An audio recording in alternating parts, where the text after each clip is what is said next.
You know that moment. The one you don't talk about. It's not the big failure, not the public humiliation. It's quieter than that. It's the silence after the door closes. The empty chair where someone used to sit. The text that was delivered but never read. It's the moment you realize with a chilling clarity that you have become optional, disposable, a supporting character in someone else's story, and they treat you accordingly. We tell ourselves stories to survive this. They're busy. They didn't mean it. I'm being too sensitive. We contort ourselves, make ourselves smaller, quieter, more convenient, hoping that by being less of a problem, we'll become more of a priority. It never works. And here's the uncomfortable truth you've been circling but won't let yourself fully think. They know exactly what they're doing. The slight, the neglect, the passive aggression, it's not a mistake. It's a calculation. A quiet, brutal assessment of your current perceived value. You are being measured, and you have been found manageable.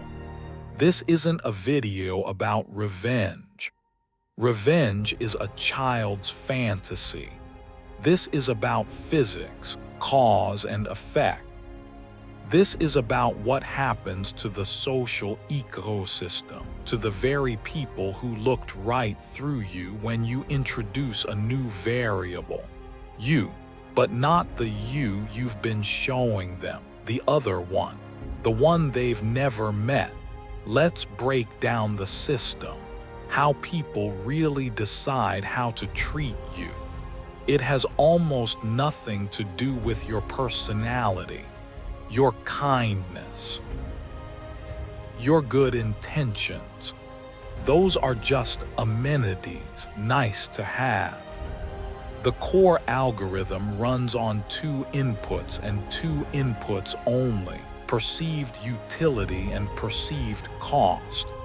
Utility is what they believe they can gain from you: status, connection, resources, validation, a feeling of being a good person. Cost is what they believe it will take to have you in their life. Drama, neediness, their own time and energy, social friction. When your perceived utility is low and your perceived cost is high, you are categorized. You become a logistical problem, an emotional drain. You get the bare minimum, the polite smile that doesn't reach the eyes, the we should totally hang out that never happens, the slow fade. This is where you are when you're scraping by, not just financially, but emotionally, spiritually. You are in the economy of human attention, a liability, and people are brilliant at sensing this. They can smell the quiet desperation on you, the need for approval, the unspoken plea for someone to see you and tell you you matter. That need, that's the highest cost of all. It's emotional debt. And nobody wants to be your creditor, so you begin. Not with a declaration, not with a dramatic scene. You begin with a withdrawal. You stop feeding the calculation. You pull your attention, that precious, finite resource, back from the people, the apps, the dramas that consume it and give you nothing but anxiety in return. You become, for a while, a ghost in your own life. This isn't sulking, it's strategic. You are creating a vacuum, And in that vacuum, something critical happens. Their certainty evaporates. When you were always available, always reacting, you were predictable, a closed loop. They knew the code to input to get the expected output from you. A little attention yielded gratitude. A little neglect yielded increased effort from you. You were a simple machine. Now the machine has stopped responding. The code doesn't work. This is the first tiny tremor. The first flicker of doubt in their algorithm. Did I miscalculate? Here is where almost everyone fails. They mistake this tremor for victory. They break the silence with a complaint, a passive-aggressive post, a you-know-what-you-did text. They try to negotiate for better treatment. You cannot negotiate your value. You can only demonstrate it. And the most powerful demonstration in the early stages is not what you add, but what you remove. Your neediness, your constant presence, your predictable emotional reactions. You surgically remove the cost part of their equation. You are no longer a drain. You are now a question mark. While you are a question mark to them, you become an answer to yourself. This is the silent work, the unsexy, unpostable grind. You are not building a new you. That's inspirational nonsense. You are dismantling the old one, brick by brick. You are identifying the reflexes that betrayed you, the people-pleasing, the over-explaining, the need to be seen as the smartest, kindest, hardest-working person in the room. You are letting those reflexes atrophy from lack of use. You are, very literally, changing your behavioral chemistry. This takes time. It's not a montage. It's a slow, often boring chemical process. New neural pathways, new default settings. You are practicing indifference to things that used to hook you. You are learning to sit with the discomfort of not being validated. And a strange thing starts to happen. Your confidence is no longer a fluctuating variable tied to external feedback. It becomes a byproduct, a waste product almost of this consistent internal work. It accrues in the background like compound interest. You aren't trying to be confident. You are simply becoming reliable to yourself. And then inevitably you cross paths with someone from the old calculation. The interaction is brief, mundane, but something is off for them. The script is missing. You don't lean in. You don't seek their approval with your body language. You don't offer updates to prove you've been busy. You are neutral, politely detached. You have just, without saying a word, rendered their old assessment obsolete. The utility they assigned you is gone. The cost they anticipated is absent. You have become an unknown. And the human brain hates nothing more than an unknown. It will rush to fill the void with a new story. And that new story is almost always one of threat. This is the pivot point. The moment the old dynamic dies and something new, something more dangerous is born. They don't miss you, not yet. They're not nostalgic, they're suspicious. And suspicion is the beginning of respect. Suspicion is a quiet alarm. It doesn't ring for everyone, only for those who had you filed away, cataloged. When you change the terms, the alarm sounds in them, not as worry for you, but as a system alert. Asset reassessment required. This is where the real game begins. Not a game you play, but one you are now irrevocably a part of. Because human psychology has a rule. What cannot be controlled must be either compensated for or discredited. They will try the former first. You'll see the testing, the soft probes, an unexpected message, a compliment that feels slightly out of place like an overcorrection, an invitation that's a little too eager. They are injecting new data into the system, your system, to see how you react.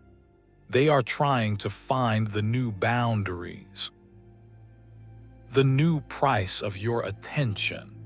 Their goal is simple: to regain predictability, to understand this new version of you so they can slot you back into an updated but still functional category. Oh, he's the ambitious one now. She's into self-improvement. They want to put you in a new, neat box. Your only job in this phase is to remain chemically inert. Do not react to the bait. Do not reward the probe with the gratification of a response, positive or negative. A simple thanks or I'll check my calendar is a neutral compound. It gives away no data. You are teaching them through silence and consistency that the old levers are disconnected. The dopamine hit they used to get from your validation or your distress is no longer available. And this is where their frustration turns into something more interesting: investment. They have now expended more mental energy thinking about you, testing you, in the past few weeks than they did in the previous year. You have cost them something precious: cognitive quiet. You have become a puzzle taking up space in their head. And the human mind abhors wasted investment. It needs a return. So the narrative must shift. Since they cannot control you and they cannot easily categorize you, a subset of them will choose the other path: discredit. This is the smear campaign of the mundane, the quiet labeling. He's changed. She thinks she's better than everyone now. Someone else got a big ego. It's delivered with a sigh of faux concern. It's the most potent social weapon because it pathologizes your growth. It frames your strength as a character flaw, your discipline as alienation, your peace as arrogance. They are not attacking you. They are containing the idea of you. Because if you can rise, if you can change your value without their permission, what does that say about their choices, their static lives? Your success, if left untainted, becomes a mirror. And most people would rather throw paint on a mirror than look clearly into it.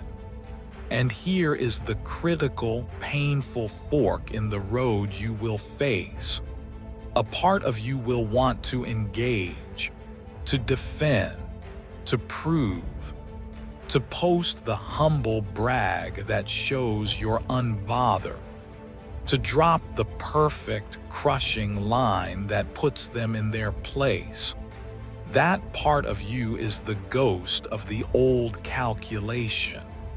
It is still begging for their court to rule in your favor.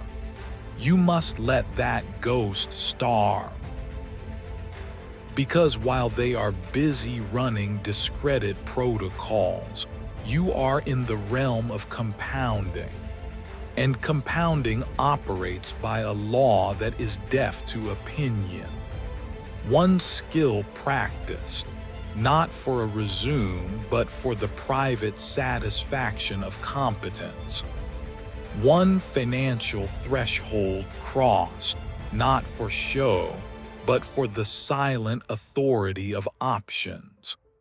One boundary held calmly, without explanation, because explanations are for people who owe you something. These actions are your new language. A language they cannot speak and therefore cannot manipulate. And slowly, invisibly, your foundation changes. You are no longer building on the sand of their opinion. You are building on bedrock you poured yourself. This foundation doesn't care if they approve. Its only property is stability. This is when the external world begins to bend, not because you are forcing it, but because you have become a heavier object in its gravitational field. Opportunities begin to find you. Not the desperate, please pick me kind. The quieter, you seem like the person who can handle this kind. New people enter your orbit. Not those who want to drain you, but those who recognize the stability you emit and are subconsciously drawn to it, because they are builders too. You have created what sociologists call idiosyncrasy credit. You have, through demonstrated competence and unshakable equanimity, earned the social capital to deviate from the norm, to say no, to have unusual habits, to be different without apology. And this credit is what turns suspicion into a reluctant, then genuine respect. But it's not the respect of friendship. It's the respect of a sovereign state for another's borders. It is diplomatic. It is based on power, not affection. And now you are dangerous, not because you're vengeful, but because you are autonomous. You have voluntarily removed yourself from their economy of validation. You are a closed loop. Your energy, your focus, your sense of worth, it all circulates internally. To the people who once fed on your need for approval, you are now a black hole. You offer no light to reflect back on them. You simply are. And this is the moment, the precise psychological coordinate where the past comes knocking. Not with an attack, with an offer. The message will come. The "Hey, stranger," the "Been thinking about you," the "We should really catch up, I've missed you." It will feel like nostalgia. It is not. It is reconnaissance. They have seen the stable foundation from a distance. They have felt the shift in gravity. The discredit campaign failed. The puzzle remains unsolved. And the human mind, remember, hates wasted investment. So it pivots to a new strategy. If you cannot discredit the asset, you must try to reacquire it. This is the first, faint whisper of the regret that is to come. But it's not regret for how they treated you. It's regret for miscalculating your volatility. They thought you were a fixed income security, slow, predictable, low yield. They discover too late that you were a high-growth stock in a disguise. And now they want back in at the current price, pretending they always believed in the company. Do not answer that call, not yet, because you are about to learn the final and most important distinction. The line between rising for yourself and becoming what they always feared you were. The door is opening. The air is changing. And the coldest wind is about to blow back through it. That call, that offer, that hint of nostalgia laced with a new, careful respect, that is the trap, the most seductive one you will ever face, because it is designed to appeal not to your weakness but to your newfound strength. It says, "You have proven yourself. Now come back and let us admire you." It offers validation for the very journey that made you independent of validation. If you take this bait, you reset the entire calculation. You hand them the new code. You teach them that the price of your attention is their attention.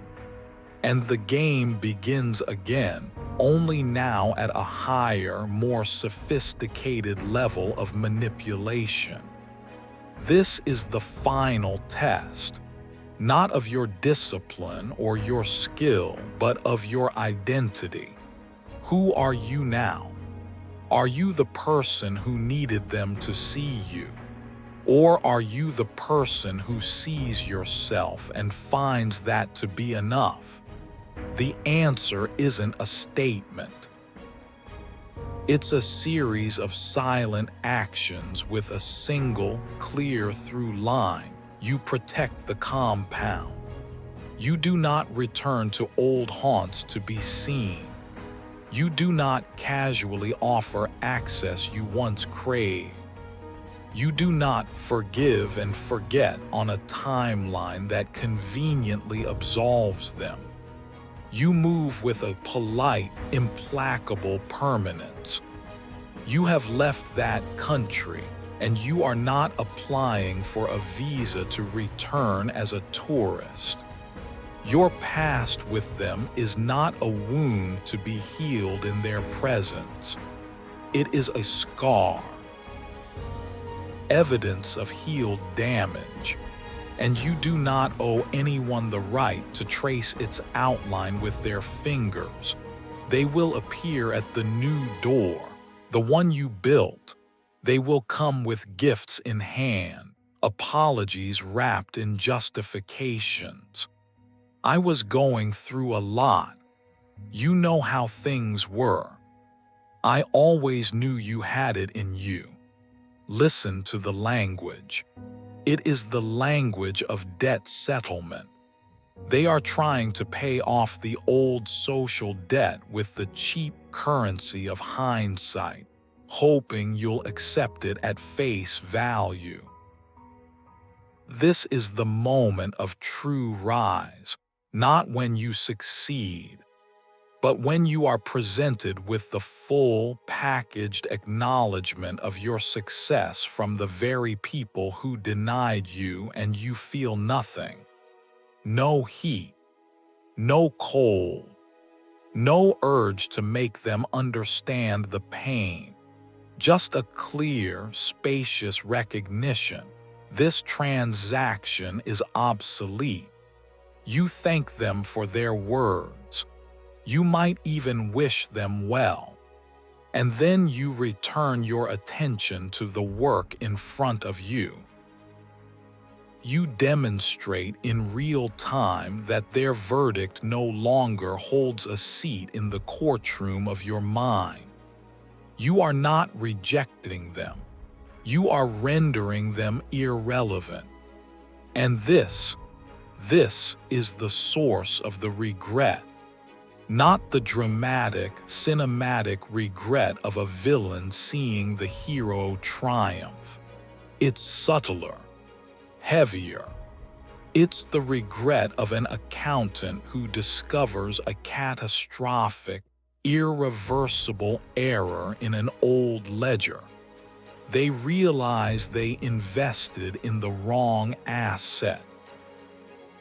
They allocated their attention, their loyalty, their support to flatteries and dramas that yielded no return, while the true compound interest investment, was written off as a loss.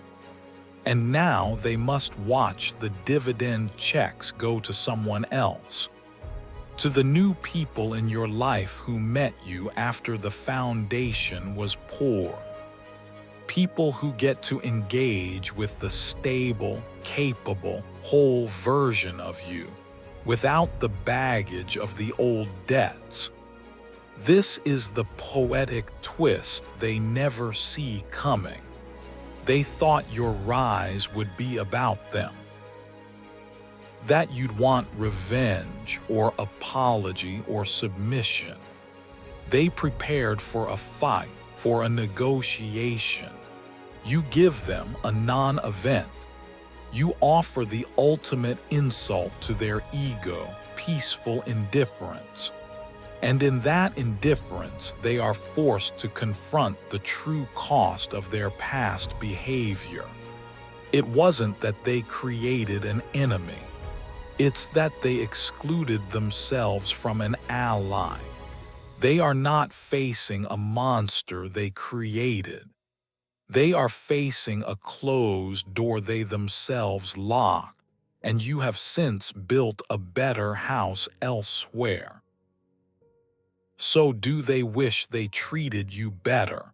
Yes, but not for the reasons you might have once dreamed of. They don't wish they were kinder because they've grown morally. They wish they'd been smarter, more perceptive. They wish they'd seen the volatility, the potential, and invested early.